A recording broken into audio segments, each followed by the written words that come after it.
Hello, I'm Pastor Allen Bair. I wasn't going to make another one of these videos until next week, but something happened today. I reacted in a certain way, and it reminded me of something. It was a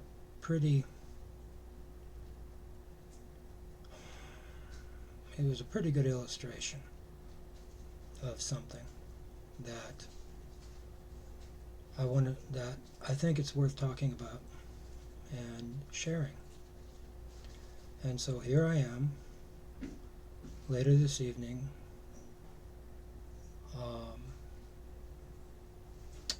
making this video because I felt like that's what the Lord wanted me to do. First thing, though, I want to talk about, I want to ask this question, is what does it mean to be saved?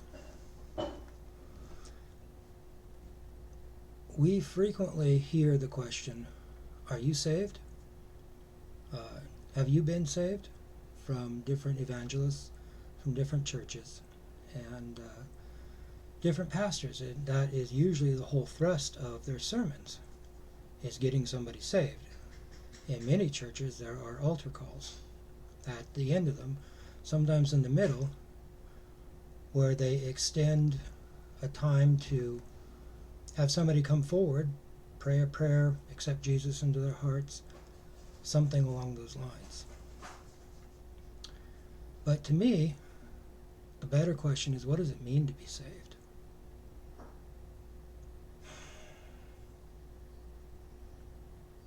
And it's certainly a better question than how do you know that you're saved? And that's another frequently big question that comes up among pastors and theologians and theological debates on Facebook or in the internet, or how do you know you're saved? What does it mean to be saved? What are you being saved from? It seems like a lot of pastors almost never explain what exactly it is you're trying to be saved from, or why you need to. And the other thing too is that there's always the past tense involved, as though the action is completed. And yet this isn't considered true across the spectrum of Christian theological belief. The fact is, most denominations and most Christian theologies do not consider salvation to be a once and for all act, or an act that is done and then nothing is ever done later. In fact, it's only really one set of biblical interpretation that does that.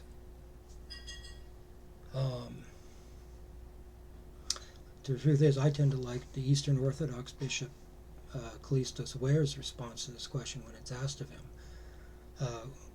who, when asked this question when he was riding on a train by someone, he responded, I have been saved, I am in the process of being saved, and I will be saved. Assuming I am saved, what was I saved from? The word usually translated as to save in Greek can also be rendered to deliver and to rescue. And it is this last word that I believe to be the better translation for our purposes. The word in Greek, by the way, its lexical form is sozo. But have I been rescued? And if so, what was I rescued from? So this brings me to what happened earlier today. Earlier today, I don't know what was going on. Normally I meditate during the day, at least during the morning. Try to get my head straight and get myself to a point where I am surrendered to the Lord for the day. To be conscious of it and be aware of it. Couldn't get my head in the right space. I think I might have just been exhausted from the farm work, or there are other things going on that put me on edge. So I was on edge to begin with, and we had our dogs outside, and I went to go get their water bowl, go get their water dish, And our one dog, Yossi, she's a German Shepherd, and she's a little over 6 months old now. And she gets excited. She tends to jump up a lot. We're trying to train her not to, but she's a 6-month-old puppy. You know, she doesn't look like a puppy anymore. She's probably a good 70, 80 pounds now, but she is still a puppy. And, you know, she gets excited when Dad comes around and comes outside to see them. And so, but I was on edge, so I took the water bowl, I came inside, got water in it, went to go take it back outside, and opened the door, and there's Yossi jumping up, and she jumps up and puts both paws, boom, on the water dish, and knocks it out of my hand, spilling water everywhere inside next to the door. And I snapped. I lost my temper with the dog.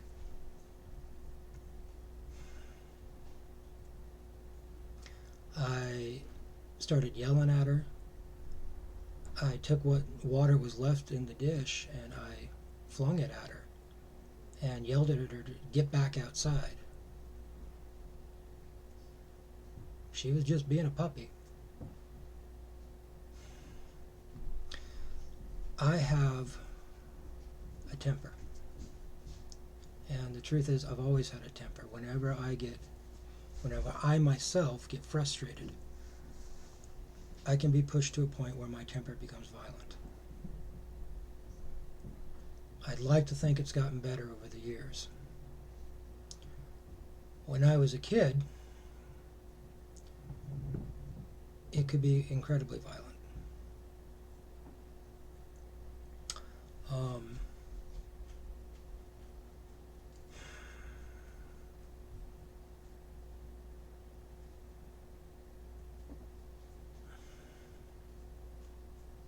As many of you who are probably going to watch this video know, I have Asperger's syndrome. I have a form of autism. It's not quite as visible now due to treatments using neurofeedback, but when I was a kid, they didn't even know what that was. And they didn't know what Asperger's syndrome was or associated with autism. And we had problems going on in my family in the home, which contributed to my normal disposition. And so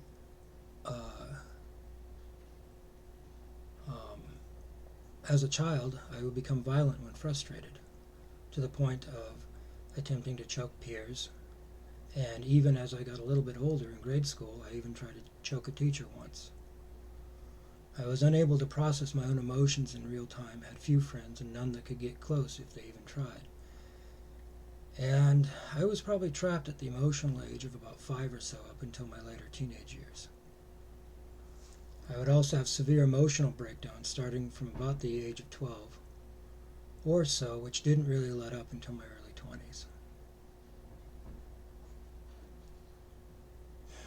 On top of all this, I also had a photographic memory, and at one point anyways, I had a genius level IQ. It wasn't a blessing though. I was the bad kid.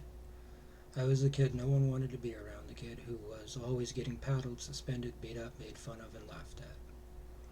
The kid only his mother would want or defend, and frequently she was the only one who defended me. And at the time I had no idea why I was different, why I couldn't make friends, why nothing I did right seemed to help, and why it would always go wrong.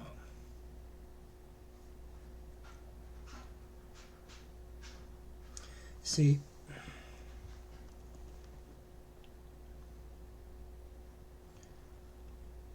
when I ask,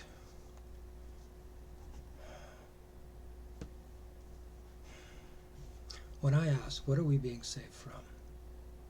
What was I rescued from? My answer would be my own malfunctioning disordered neurology, my own malfunctioning brain, which continued to make itself known even as I continued to try to do the right thing. See, the thing is, when I was a kid, it's not that I didn't try to do the right thing, but it always went wrong. because I didn't understand how people socialized, how they related to one another, I couldn't get it. And I got frustrated and I got violent.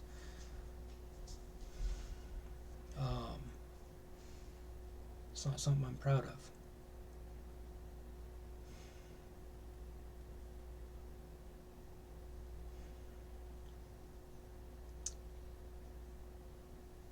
But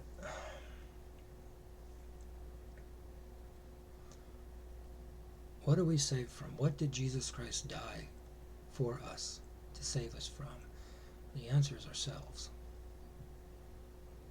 As I've mentioned in previous sermons, we have a malfunctioning neurology. We have what Paul called and what the New Testament calls hamartia, which is a disorder for all intents and purposes. Paul was very clear when he located that disorder in the flesh, in the sarx, which is the Greek word. And sarx basically means the soft tissues of the body in Greek. So skin is sarx, muscle is sarx, brain matter is sarx, heart matter is sarx. And so in this case, we're dealing with behavior, so we're dealing with brain matter. And nothing, and just like when I was a kid, nothing we do is not going to be impacted by that disorder. It's not, nothing we do or say or think is not going to be impacted by it. Everything is. And so every time we try to do the right thing using just this and just our own sarx, our own flesh, it's going to go wrong.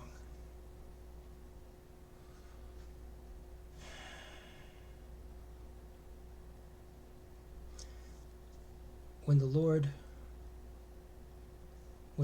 and I came to an understanding, I was 14. And part of the problems that were going on at home in my life was my dad was gone. My dad left when I was 6 years old, and after that I didn't actually see him until about 8 years old. I didn't see him much until 8 years old, and after 8 years old I didn't see him until I was in my 30s. It was just my mom and my two sisters, and after a while, and my relationship with those two sisters continuously deteriorated, and I, on top of my other problems, everything about my behavior then and the way even sometimes I relate to people now suggests that I developed an attachment disorder of a type. Mild, perhaps, but there. And so I had all this stuff working against me. And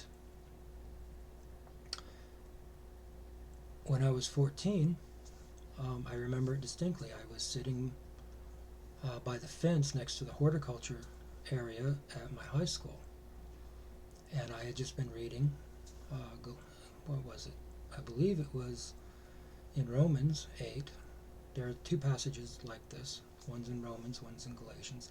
I believe this one was the one in Romans 8, where it talks about God sending the Spirit of His Son into our hearts, crying out, Abba, Father. And at the time, I needed a dad. I needed someone. And it was like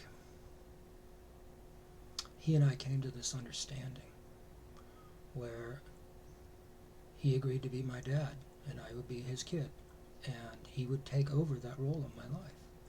I didn't know really anything about theology about that by that point. I didn't know the Romans Road or anything about anything really. I had read through Scripture many times over my life, read through Deuteronomy, read through different parts of the New Testament, but I hadn't put it all together by that point. But he and I came to this understanding. And after that, it wasn't an immediate change. It wasn't all at once. But he did start working with me, in cooperation with me, and as I cooperated with him. And he took it at my speed. Not necessarily as fast as he might have liked it, but he didn't push me any farther or any faster than I could go, or that my brain could handle at the time. It wasn't all at once, but through a continuous cooperation with God through Jesus Christ.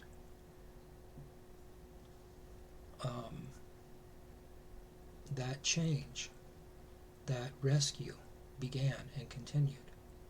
People began noticing the difference between when it was me, when it was my own brain and neurology, and when it was the Spirit of Christ speaking and acting through me early on.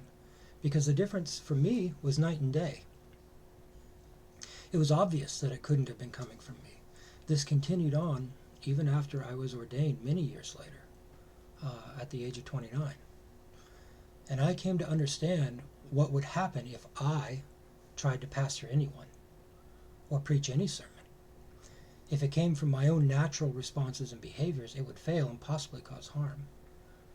But if I asked him and surrendered to him, it was as if my disorders didn't exist at all, because he took control and spoke and acted through me. What was I rescued from? I was rescued from myself. My own malfunctioning psychology, my own malfunctions being more visible and apparent than most. And I continued to be in the process of being rescued for the rest of my life, as I came to recognize when it was him and when it was me, and learned to ask him more and more that it be him and not me, so that I wouldn't cause any more harm, but that Jesus Christ would be alive within and through me, and that impossibly for anyone else but God, they might experience Jesus Christ through me.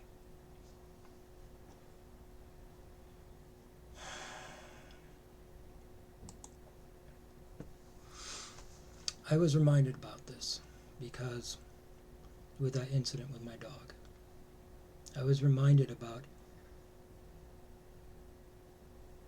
what's really going, who I really am, what's going on in my head, how easily frustrated I can get, and the results of that frustration. Who would I have been if he had not gotten a hold of me? Where would I have been?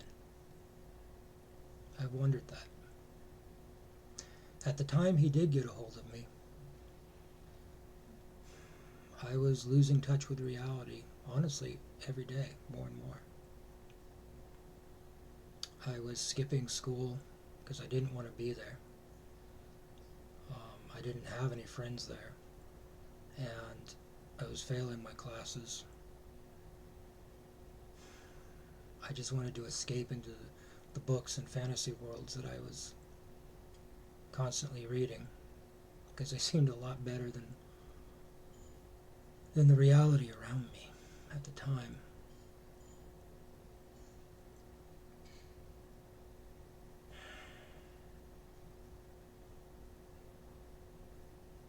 That was what he rescued me from. I wonder sometimes if I would have been put in a home, or a sanatorium for that matter. Would I have been put in prison or jail? Would I have been dead before the age of 20? I don't know. But with my temper, with my natural inclinations when I got frustrated, with my inability to relate to people, and my almost an instinctive reaction to sometimes push people away without thinking about it. It's not that I don't like people, but especially when I was younger, I used to keep people at arm's distance. And the truth is, I didn't even know I was doing it. This is what God rescued me from. This is what he continues to rescue me from. This is why it is absolutely imperative that I cannot rely on myself. I cannot present myself to others. It cannot be what's going on in my head or what originates in my head that others experience through me or hear from me. It has to be from him. It has to be that cooperation. Or I don't know what's going to happen. And today was just a reminder of that. A lot of folks tend to think that our salvation is just about being forgiven. That is part of the contract, the new covenant. I like to use the word contract. That's a little more modern. But the new contract, as written in Jeremiah, was that God would write his laws on our hearts and minds, and we would be his people, and he would be our God. And our sins and iniquities he wouldn't remember anymore. So that is part of the contract, but that's not really the most important part. And in my opinion, just focusing on that cheapens it. Because really, what we're being rescued from is ourselves. What we're being rescued from is this malfunction, this disorder that all of us have. And it is talked about repeatedly in the New Testament.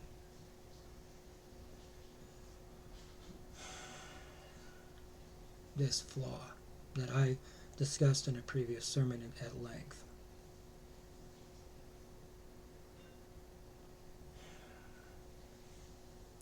Our salvation, what we're being rescued from, isn't just the consequences of sin. It's not just the consequences of this disorder, this hamartia. What we're being rescued from, what Jesus Christ died to rescue us from, is this disorder which causes us to, no matter what we try to do right, it all turns out wrong. No matter what good we try to do, it turns out for evil, or it turns out for harm. That's what he rescued us from. That's what we are in the process of being rescued from, as long as we cooperate with him. Just like going to the doctor. A doctor gives you a prescription, tells you what your treatment plan is. If you don't follow the treatment plan, it is not going to work, is it?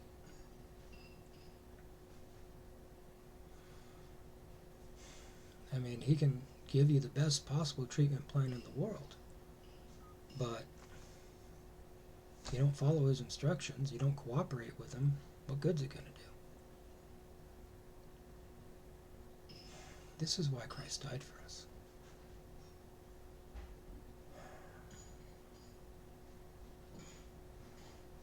He died for us to give us this choice of whether or not we're going to operate from within us,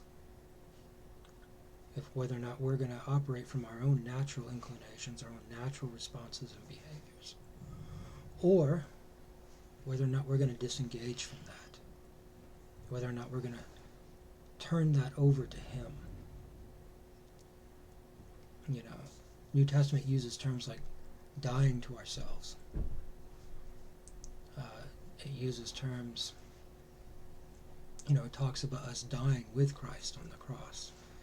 As Paul wrote, I have been crucified with Christ, and I no longer live, but Christ lives within me. And so we have this choice. We can either submit and, as Paul described, present ourselves as slaves to our flesh, to this hamartia, this malfunction within our brains and our neurology. And he was very clear on what the results of that would be, which eventually results in death. It eventually results in harm. Or we can offer ourselves as slaves to the Spirit of Christ within us, with the results of that being doing the right things. Love, joy, peace, patience, kindness, gentleness, self-control. And all of that fruit which is produced, which is Jesus Christ through us. So that He is the one who is acting and speaking and not us.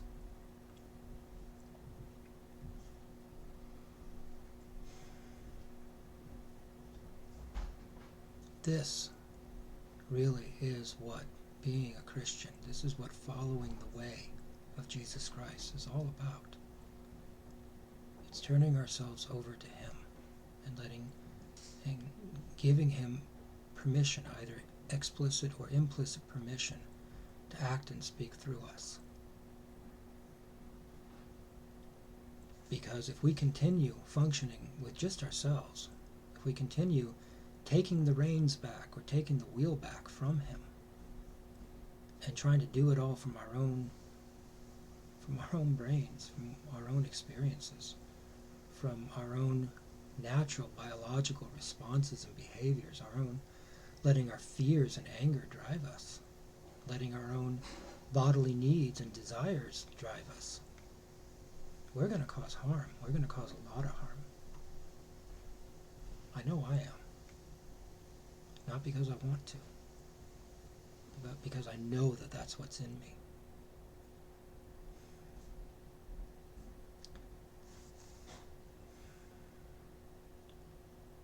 For everybody listening to this, turn yourself over to Jesus Christ. Surrender to Him. Ask Him to act and speak through you. And then let Him do it.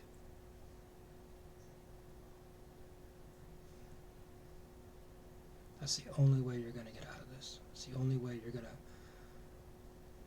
not cause more harm. That's the only way any of us are going to start doing the right things. It also means, though, that you put aside yourself. You put aside frequently what you want and desire. And it's a choice you have to make. But if you follow only what you want and desire, you're not following Him. If you pursue those things that are self-centered, if you pursue only your own interests and what's best for you, or at least what you think is best for you, you're not following Jesus Christ. John said in his first epistle in chapter 2 that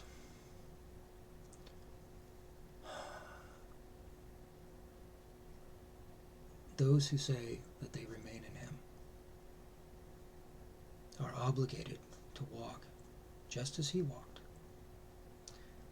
And St. Justin Martyr echoed that same thing when he said,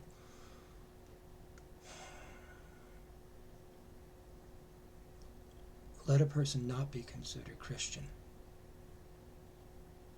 who does not live the way that he taught, even if he is professing with his lips the teachings of Christ. It doesn't matter what you say. It's what is the source and origin of your behaviors, your responses, how you act, how you speak. Who's doing it, you or Him?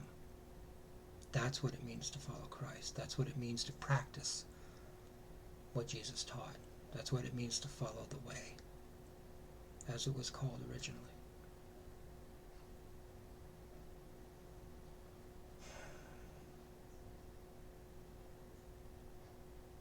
This is who we are as disciples of Jesus Christ. There's a reason why we were first called Christians. Someone once defined that word as little Christs. Every one of us is meant to be a channel for Jesus Christ, so that when people see us, they see him. When people hear us, they hear his voice, not ours. Just as when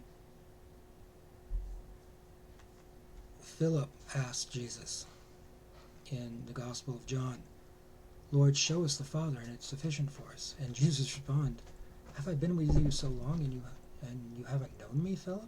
You've seen me, you've seen the Father. So also, for those who are actually his disciples, it is meant to be those of us who follow his way. If you've seen me, you've seen Christ. And it should be evident when it's not him. And it usually is. I know it is for me.